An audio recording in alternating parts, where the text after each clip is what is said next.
Civil supply കോട്ടയിൽ കിട്ടേണ്ട ഗോതമ്പ് ഗവൺമെന്റ് അറിഞ്ഞ് തുറമുഖത്ത് നിന്ന് നേരിട്ട് നിങ്ങൾക്ക് കിട്ടണം. ഇത്രയല്ലേ വേണ്ടൂ? 1,00,000 രൂപ മന്ത്രിക്ക്, 10,000 രൂപ എനിക്ക്. അപ്പൊ നിങ്ങൾക്ക് 5 പോരെ?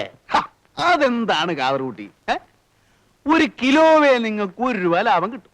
1 ചാക്ക്, 1 ലോഡ്, അങ്ങനെ എത്ര എത്ര. എന്താ കറിയ കൂട്ടിയെ? പിന്നല്ലാണ്ട്. അനക്ക് 10 10 കബൂലെ കബൂല്.